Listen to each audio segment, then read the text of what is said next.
Hello दोस्तों, आपका अपना YouTube चैनल श्रीनिधि एकेडमी आपका हार्दिक स्वागत करता है। मैं हूं जितेंद्र कुमार और आज की वीडियो में हम कक्षा 12 में केमिस्ट्री फर्स्ट के पहले पार्ट ठोस अवस्था के एक बहुत ही महत्वपूर्ण टॉपिक पर बात करने जा रहे हैं। और आज का हमारा टॉपिक है एकक कोष्टिका के पैरामीटर।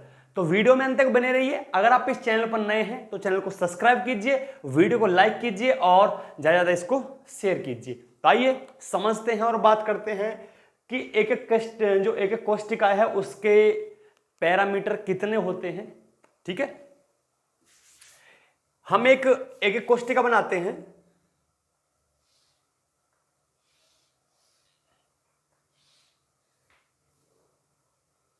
ये हमारे एक कोष्टिका है।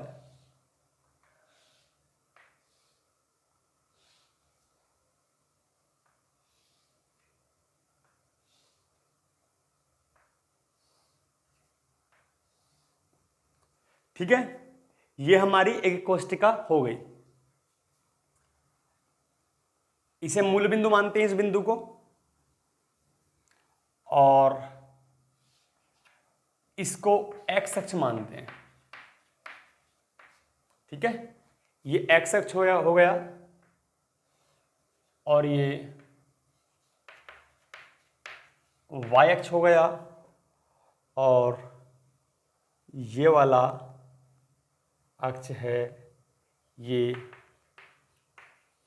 जेड अक्ष हो गया। ठीक है, जो एक्स अक्ष की लंबाई है उसको हम ए मानते हैं। एक्स अक्ष की लंबाई को हम ए मानते हैं और जो वाई अक्ष की लंबाई है उसको हम बी मानते हैं और जो जेड अक्ष की लंबाई है उसको हम सी मानते हैं। ठीक है,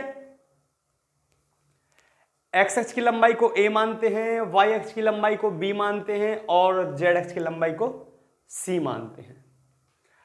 अब जो एक्स अक्ष है जिसकी लंबाई ए है उसके सामने का कोण हम एल्फा मानते हैं, जो कि बी और सी के बीच का कोण है। ठीक है, जो अक्षीय लंबाई है हमारी बी और सी के बीच का कोण एल्फा हो गया। ए के सामने का कोण एल्फा, ठीक है, बी के सामने का कोण बीटा मान लेते हैं और जो सी है सी के सामने का कोण हम गामा मानते हैं। ठीक है, एक बार फिर देखेंगे, ये हमारी एक कोष्टिका है और एक्स अक्ष, वाई अक्ष और जेड अक्ष हो गया। एक्स अक्ष की लंबाई ए, वाई अक्ष की लंबाई बी और जेड अक्ष की लंबाई सी हमने मान ली। ठीक है, जो एक्स अक्ष है जिसकी लंबाई ए है उसके सामने का कोण एल्फा, बी के सामने का कोण बीटा और सी के सामने का कोण गामा हमने मान लिया। ठीक है, तो एक कोष्टिका के जो पैरामीटर है वो हमारे 6 हैं। 3 तो अक्षीय लंबाइयां ए, बी और सी और 3 हमारे अक्षीय कोण एल्फा, बीटा, गामा। ठीक है, तो हम लिख देंगे एक कोष्टिका के पैरामीटर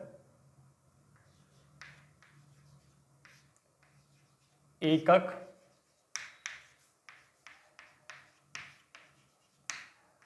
कोष्टिका के 6 पैरामीटर होते हैं। ठीक है, नंबर 1, एक्स अक्ष की लंबाई।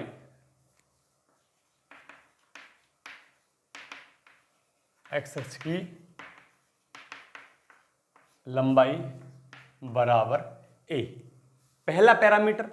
दूसरा पैरामीटर है हमारा वाई अक्ष की लंबाई, जो कि क्या है, बी है। तीसरा पैरामीटर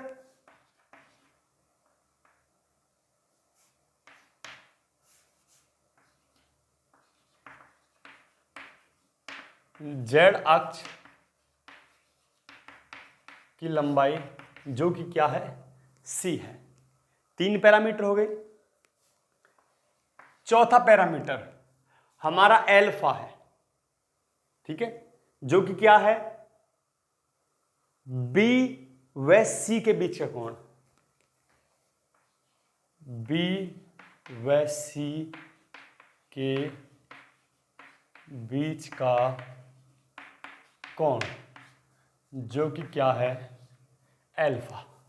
ठीक है, एल्फा के बाद बीटा, बीटा के बाद गामा, तो बीटा क्या है लिखेंगे, ए और सी के बीच का कोण, ठीक है, ए बी सी और सी के बाद ए, तो ए व सी ना कहकर हम सी व ए कहेंगे, ठीक है, ए बी सी, सी के बाद ए, ठीक है, तो सी व ए के बीच का कोण।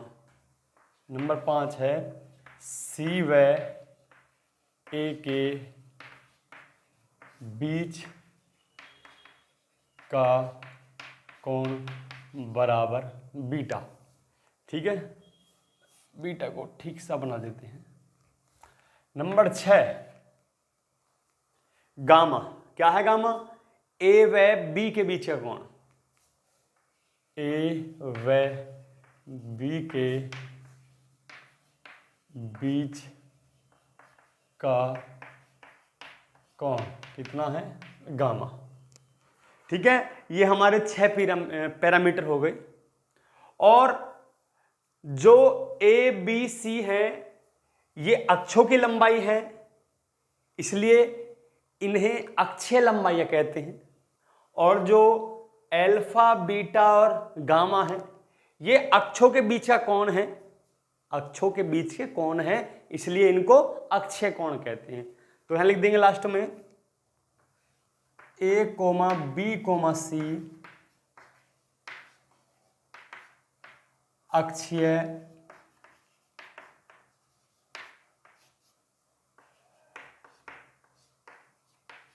लंबाइयां हैं तथा एल्फा बीटा गामा अक्षीय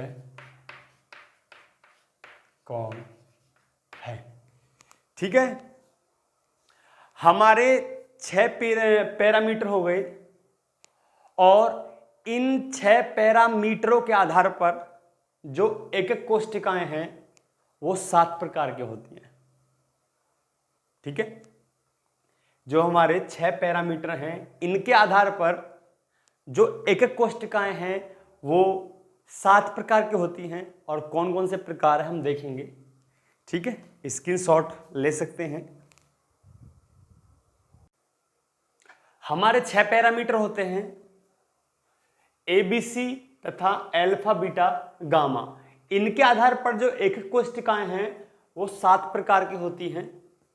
जो आपके सामने चार्ट बना हुआ है उसमें 7 एक एक कोष्टिकाएं। ठीक है, पहली है घने की कोष्टिका। उसमें जो अक्षीय लंबाइयां होती हैं तीनों बराबर होती हैं और जो अक्षीय कोण है वो भी बराबर होते हैं और प्रत्येक 90 डिग्री का होता है।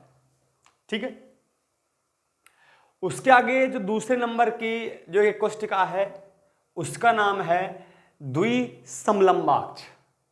ठीक है, उसमें ए और बी जो अक्षीय लंबाई है वो बराबर होती हैं, लेकिन जो सी है वो ए बी के बराबर नहीं होती है। लेकिन इसमें जो अक्षीय कोण होते हैं तीनों बराबर होते हैं और तीनों के तीनों 90 डिग्री के होते हैं। तीसरा है विषमलंबाक्ष। इसमें जो तीनों अक्षीय लंबाई हैं वो बराबर नहीं होती हैं और इसके अलावा जो अक्षीय कोण हैं एल्फा बीटा गामा वो तीनों के तीनों बराबर होते हैं और 90 डिग्री के होते हैं। आगे है षटकोणीय। जो षटकोणीय एक कोष्टिका है उसके अंदर ए और बी तो बराबर होते हैं लेकिन सी ए बी के बराबर नहीं होता। और इनमें एल्फा और बीटा तो 90 के बराबर होते हैं और जो गामा है वो 120 डिग्री होता है। पांचवा है त्रिसमन्ताक्ष। इसमें ए बी सी तीनों अक्षीय लंबाइयां बराबर होती हैं, परंतु जो तीनों अक्षीय कोण हैं वो बराबर तो होते हैं लेकिन 90 डिग्री नहीं होते हैं। छठा है एकंताक्ष, और एकंताक्ष में जो तीनों अक्षीय लंबाइयां हैं वो बराबर नहीं होती हैं, लेकिन जो एल्फा और बीटा अक्षीय कोण है वो तो बराबर होते हैं, 90 डिग्री के होते हैं, जबकि जो गामा है वो 90 डिग्री का नहीं होता है। आगे है 7वां नंबर त्रिंताक्ष का। त्रिंताक्ष में जो अक्षीय लंबाइयां ए बी सी हैं वो बराबर नहीं होती हैं, और ना ही तीनों अक्षीय कोण 90 के बराबर होते हैं। तीनों अक्षीय कोण बराबर भी नहीं होते हैं और 90 के बराबर भी नहीं होते हैं। ठीक है। फ्रांस के एक वैज्ञानिक ब्रेवे ने बताया कि ये जो हमारे क्रिस्टल समूह हैं, जो एक एक कोष्ठिकाएं हैं 7 प्रकार की, इनमें 14 प्रकार के त्रिविम जालकों के समूह हो सकते हैं। ठीक है। कौन कौन से हो सकते हैं इनको पढ़ेंगे, चार्ट में वैसे तो बना पड़ा है, फिर भी देखते हैं। सबसे पहले हमारे घनीय क्रिस्टल समूह है, एक कोष्ठिका है, उसमें हमारे 3 त्रिविम जालकों के समूह हो सकते हैं। पहला है SCC, BCC और तीसरा है FCC। दूसरा है द्विसमलंबाक्ष है, उसमें 2 प्रकार के त्रिविम जालकों के समूह हो सकते हैं, SCC और BCC। तीसरा है विषमलंबाक्ष, इसमें 4 प्रकार के त्रिविम जालकों के समूह होते हैं, SCC, BCC, FCC और ECC। ठीक है। जो हमारे त्रिविम जालकों के समूह होते हैं वो 4 प्रकार के ही होते हैं, और ये हमारा विषमलंबाक्ष है, इसमें चारों के चारों हो सकते हैं। ठीक है। षटकोणीय है, इसमें केवल एक त्रिविम जालक होता है। ठीक है, जो कि क्या है, SCC। आगे है 5वां त्रिसमन्ताक्ष, इसमें भी केवल SCC होता है। ठीक है, एक क्रिस्टल जालक मतलब एक त्रिविम जालक होता है।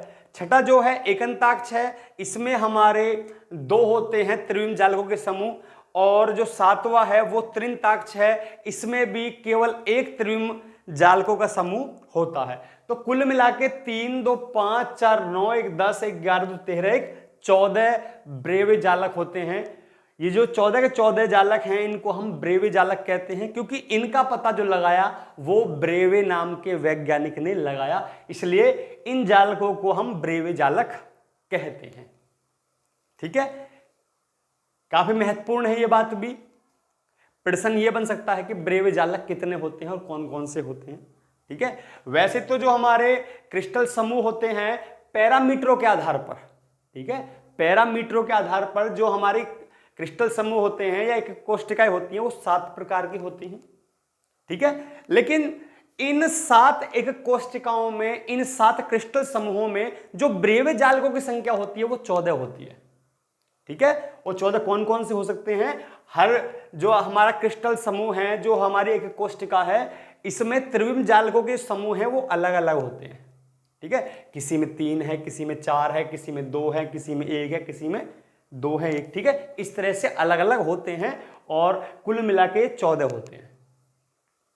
तो आज के लिए केवल इतना ही है। वीडियो को आपने अंत तक देखा इसके लिए धन्यवाद। अगर आप इस चैनल पर नए हैं तो चैनल को सब्सक्राइब कीजिए, वीडियो को लाइक कीजिए और ज्यादा इसको शेयर कीजिए। मिलते हैं नेक्स्ट टाइम एक नई वीडियो के साथ, तब तक के लिए नमस्कार।